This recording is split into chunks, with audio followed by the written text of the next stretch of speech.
د ځنګل د پاچا زمري ډار. یوه ورځ یو سپي په ځنګل کې لاره ورکه کړه او ډیر په ویره کې و. هسې نه چې زمري ته په مخه ورشي او ژوند یې له ګواښ سره مخ شي.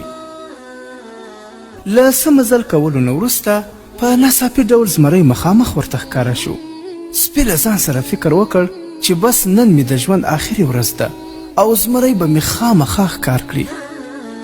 شاوخوا یې وکتل تر څو د خلاصون لار پیدا کړي، مګر هیڅ په لاس ورنغلل.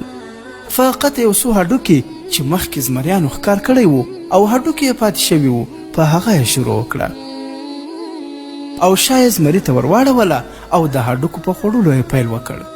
او بیا یې په لوړ آواز وویل: د زمري غوښه څومره خوږه ده، که زما بخت کار وکړي او یو بل زمری په لاس راشي نو نن ورځ به په ما باندې اختر وي. زمري چې دا خبرې واورېدې سخت وډار شو او بیا یې وویل: دا څنګه سپی دی چې د زمریانو ښکار کوي؟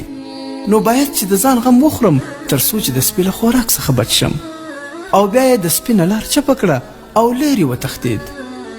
په دغه وخت کې یوه شادي بیزوګۍ هم په ونه کې ناسته وه. د زمري او سپي ترمنځ چې کومه کیسه روانه وه هغه یې ټوله څارله. کله چې زمری وتښتېد نو بیا بیزو ورپسې ورغله او ورته یې وویل چې سپي دوکه در سره وکړه. د ټولې کیسې نه یې خبر کړ او بیا یې ورته وویل: راشه چې ورشو او ښکار یې کړه.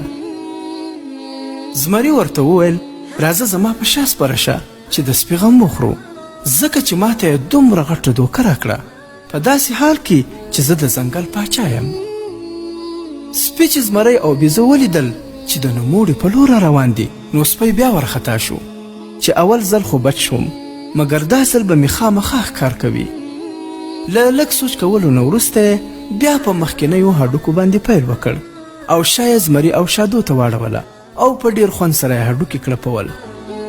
کله چې زمری او بیزو ورته راورسېدل بیا سپي په لوړ آواز وویل: بیزوګۍ خو ډیره ناوخته کړه، مکمل 1 ساعت تیر شو، مګر تر اوسه په دې ونه توانېده چې یو بل زمری زما لپاره راولي تر څو چې ښکار یې کړم. دا به څنګه شي؟ بیزو خو ما سره وعده کړې وه چې زمری به خامخا درته راولم، چې دا ولې وځنډېده؟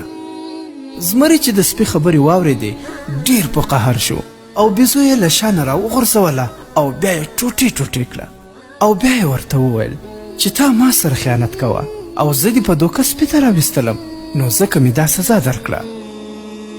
زمري بیرته پښې سپکې کړې او ځان یې ویست او په دې طریقه سره سپی 2 ځله د زمري نه بچ شو.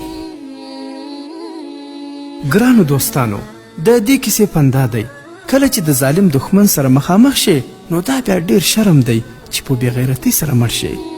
نو هر وخت د خپل ځان د دفاع لپاره کوشش کوه او چې کیږي په یو طریقه له دښمنه ځان خلاص کړه، نه داسې چې په هوسایي او غفلت کې دې مړ کړي. د حکایات مصنوي شریف پاڼې لخوا وړاندې کیږي.